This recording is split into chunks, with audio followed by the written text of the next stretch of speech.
Farming is a very good business. The more you invest in learning, the more profit you can make. There's quite a lot of science involved in potato production. The first common mistake I've seen is getting into an enterprise without the basic knowledge. I remember talking to one of the farmers, asking him some common terms like sprouts or stolons or, what is bulking, all those terms, they didn't have that knowledge.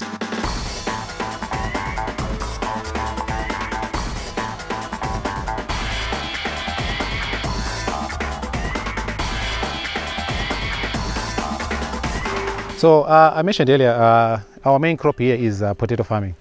So we do, last season we did 25 hectares, and now, as you can see from my background, we're planting another 8 hectares for this winter. And we're planning to do another 7 hectares in the coming weeks. So the potato production, I'll just give you a brief summary on potato production. So we get our certified seed from the ZPMA, which is the propagation management from the TRB, or we get the imported seed from certified seed sellers from South Africa. So here we mainly grow the variety Vala, where we import the seed through a company in Harare. When the seed comes in, it will have just broken its dormants, and we sprout it for about 7 to 10 days so that we get the sprouts. So the sprout is basically just when your potato starts germinating whilst it's not planted yet. So those sprouts should be nicely green and purple. Then we harden them for a couple of days before we start planting. So here we sometimes do 2 types of planting, mechanical and manual. We use a potato planter when it's dry enough, and when it's wet we hire labor. If you can see at my background, we've got quite a bit of labor we use here. So what we do when you're doing manual planting, we open furrows. Normally we use the spacing of 90 by 20 to achieve a higher plant population of close to 45 to 50,000 plants a hectare. So when we open our furrows, we come in with our basal fertilizers and applying them using bags or some of the chutes we've got.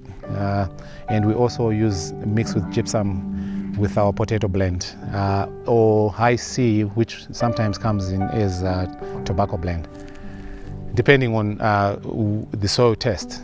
But here, like I said earlier, when we practice is the science. So what we do initially, we do a soil sample. When we do a soil analysis, it tells us how much NPK and all other trace elements, including boron, magnesium, sulfur, all those trace elements, molybdenum and calcium, how much is in the soil. So when we're doing our nutrition budgets, we then look at our soil tests and see how much we really need. We know how much crop the potato wants per hectare for it to reach maturity, and how much we've got in the soil. So how much do we really want to supplement for the potato to reach its maturity. So we make a blend specifically for our farm. We've got a bit of high P here, so sometimes when we do our blend, they just put in a bit less P because we've got enough. So after putting our blend and gypsum is our source of calcium and sulfur when we were planting, and it's a slow release. As we know, calcium is very lazy. So we put it as a basal through gypsum, so that when the roots come out, the roots will just go into calcium. Calcium only moves from the roots upwards. So when we do that, we place our seed in the furrow. Then we come in manually and we bury the seed. And here, after some years of experience now, we've noticed our potato performs better when they are planted a bit deeper. So we plant the potatoes at least 25 centimeters deep. So that stem is long enough to give you the right number of stolons before it even emerges. So we plant here a bit deeper. After we bury it, we come in with our tractor and the ridge maker. Then we put in the ridges so that they are almost 30 centimeters high. Our seed soil will be almost 30 centimeters deep, at least 25 centimeters deep. And we wait. It takes a bit longer to emerge. But with potatoes, we are not really worried about the vegetative, because we don't want the crop to see. We are worried about the root dominance, and also what's underneath the stolons. Sometimes it takes up to 21 days other people it takes 11 to 14 days to emerge, but us takes another 7 days. By those 7 days, we've noticed that by the time it emerges after 21 days, we'd have some stolons already formed. So yeah, then we've got our cropping program of all the requirements from week 1 to week 16 of harvesting. So after that, we come in with our fertilizers and our foliars and our biological. We also use things like mycorrhiza and trichodermas, and so that we also introduce quite a lot of bacilluses into our soil. These are good soil organisms which can also help in our production, as we always talk about farming as a science. Last year we got to a point where we decided not to use any pesticide on the farm, and we only work with nutrition. There's quite a lot why we made those decisions, because we're not getting any pest, as we are working on keeping our bricks level high. Our bricks level is just the amount of sugar content in your crop. So most pests don't like sugars, so they won't come to the crop. So we decided to step down on pesticides. And now we're also going the biological way. We'll be using biological fungicides. We'll be introducing biological organisms in the soil as well to take care of the bad organisms in the soil. So in the future, our main hope is to be able to be free of use of chemicals on the farm through the regenerative farming, and also through working on our nutrition and just making sure our bricks levels are high. What I've noticed is a healthy crop rarely gets attacked with diseases and rarely gets attacked with pests. So that's only done through making sure our crops are healthy. And getting a healthy crop is just making sure you manage your nutrition. So yeah, that's all we do here. This year has been, yes, it wasn't as good as we did previously. We had a lot of rains during the rainy season. That was January and February, so our tonnage was a bit low. I think the highest we've managed to average now is close to 40 tons a hectare, which we think we can do better than that. But you know, with farming, sometimes it's never what you expect. There are even instances where some of the crops we did close to 20 tons a hectare, because we lost most of our tubers to the rains. It all got rotten. But now, you know, we keep on applying the science in the farming. We're hoping to improve our tonnages close to 60 or 60 plus. We are not that too ambitious, but we know it can be attained by good agronomic practices, which is treating that enterprise as a science business.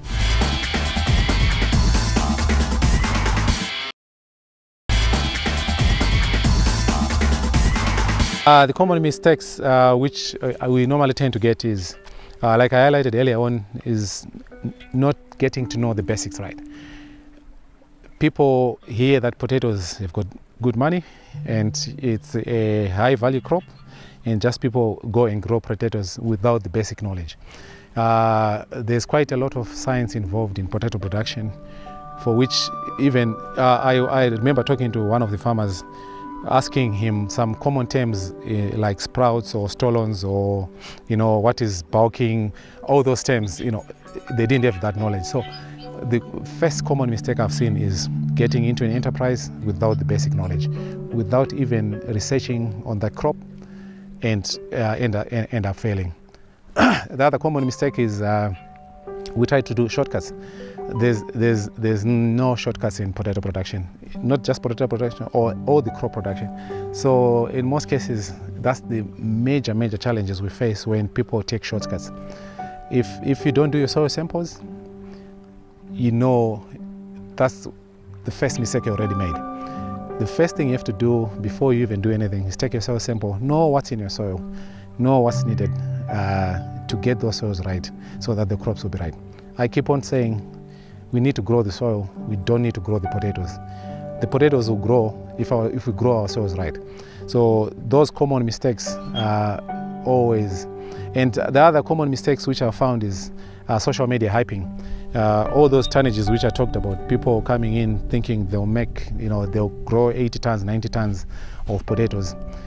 That mistake is very costly.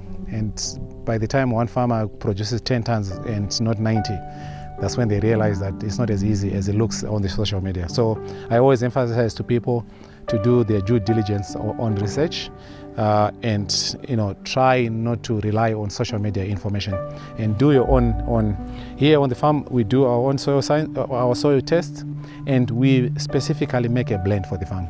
My cropping program will never be the same with other farmers. There is basic cropping programs, but they'll be different in terms of nutrition requirements, because all farms are not the same, all soils are not the same. Like we're talking about regenerative farming, there's quite a lot of things we're now introducing in the soil. Some people are not practicing that. So there'll be a lot of differences of things we want or those mistakes people make. When taking a closer look at potato fertilizer regime program, we have to address the tons produced per hectare. A farmer has to have a target yield. If it is 45 tons, it is different from 60 tons. That means you also feed differently. There is a saying that we say, for each ton of potato produced, a farmer will need 10 kgs of potassium. So in our different fertilizer programs, we have to meet up the nitrogen requirement, the potassium requirement, and the phosphorus requirement. Taking a closer look at phosphorus, phosphorus is immobile, and we would need it at early crop establishment, that is at planting, because of its immobility. There is a relationship between potato and phosphorus. Phosphorus would determine the number of tubers produced per potato plant. So therefore, if you put phosphorus, it will unlock the number of tubers that the farmer will get.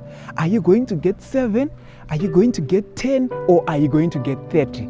That will come through the phosphorus. So phosphorus will determine the number of tubers, and the number of tubers will determine the yield that the farmer gets per hectare. So looking at phosphorus, we can meet the phosphorus demands by basal fertilizers that come in at planting, and these basal fertilizers include your potato blend, your tobacco fat, your tobacco blend.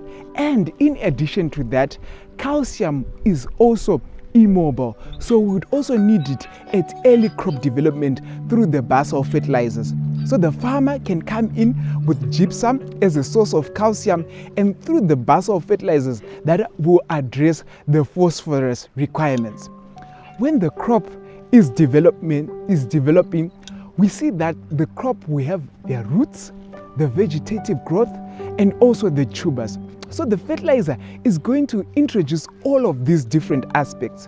We've got what we call the foliar fertilizers that will address root development, such as your quick start, that is rich in phosphorus and also other trace elements. Then we have quick grow, that is rich in your nitrogen, that will give a vigorous growth, that will build on the biomass that is going to be used for tuber development. Then we also have got best bloom that will promote flowering. When the flowers increase, that means that tuberization is taking place underneath, and it is the tuber that is important, because that will bring all the smells to the bank. When looking at top dressing fertilizers, there are special fertilizers such as your potato super top that are rich in nitrogen and potassium. And potassium will help with the bulking of the potato and also the process of tuberization. And in addition to that, we also get disease resistance, drought resistance from potassium. So the farmer is benefiting twice, the nutrition and also the resistance. So the farmer can come in at first region with potato super top, or your sulfate of potash, or your potassium nitrate. There are many ways of killing a cat, so the farmer has many options to pick at. The farmer can also come in with top dressing at second top region. When looking at the trace elements will assist in things such as your quality, your shelf life. That's when we can come in with your zincs, your molybdenums that will also assist in the processes, the photosynthesis processes that take place in the crop. Land preparation is of the importance, and also the texture. Is it fine tooth? If Potatoes would favor a soil that has a fine tilth, risna mavinga, so as to help with root development. And root development is so important as the roots are the facilitators for crop nutrition. When a potato hits a hard surface, that means that even formation of the tubers will be also deformed. So therefore, this has a role in tuber formation of our potatoes. So a fine tilth will help in good tuber formation, and also on the size and also on the shape.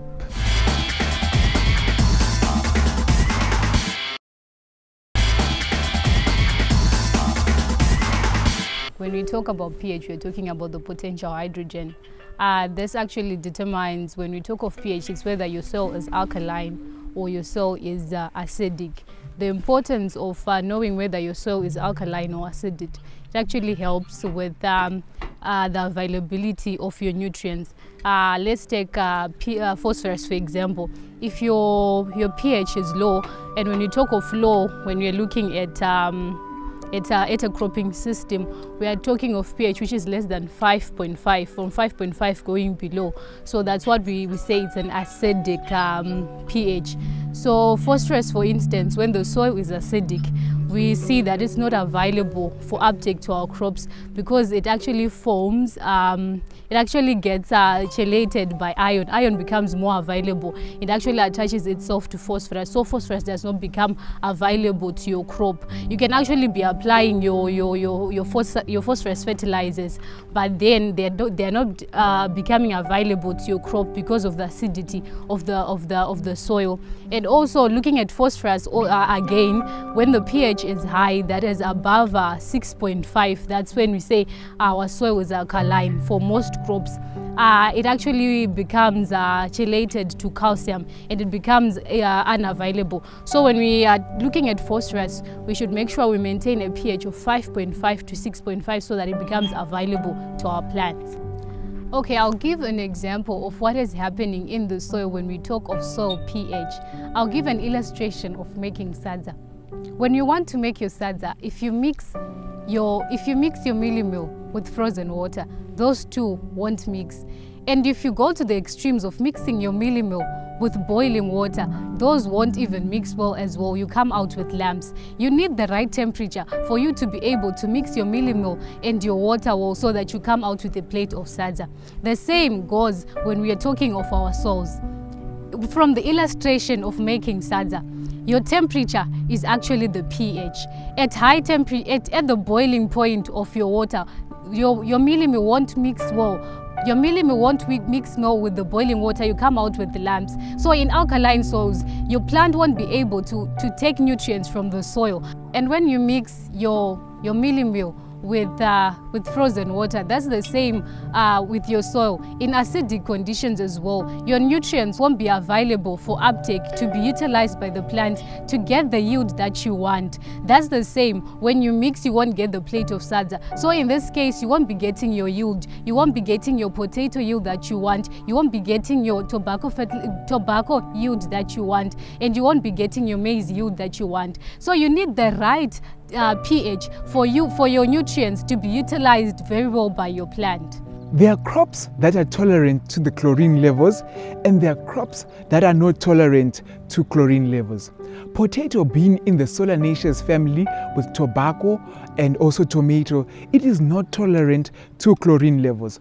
Chlorine will also interfere with the systems such as your transpiration, and also it will interfere with the yield that the farmer will obtain per hectare, the tuber size, and even the quality of the potatoes. When using fertilizers, there are fertilizers that are high in the chlorine content, such as your compound D, your maize fat, and even your compound L, your soya, your cotton fat. So farmers, when picking their fertilizers, they should go for fertilizers that are low in chlorine level, that are sulfate of potash based, that include your compound C, that is your veg fat, your compound S, that is your seedbed fat, or your tobacco blend or your tobacco fat that are based from sulfate of potash, so that the potato can have a good crop development and also produce a bumper harvest for the farmer. The solanaceous family comprises of your potato, your tomato, tobacco, eggplant, and pepper. The solanaceous family has a different fertilizer program. You will see that potato has the flowering phase. The flowering phase will have a higher demand for potash as compared to your maize. So therefore, when addressing the fertilizer requirements, the farmer needs to come in with a higher rate of potassium so as to achieve good yields per hectare. Calcium is dependent on the transpiration rate of the potato plant. Therefore, this will mean that later applications of calcium will not be utilized by the crop. The farmer has to come in at planting with gypsum.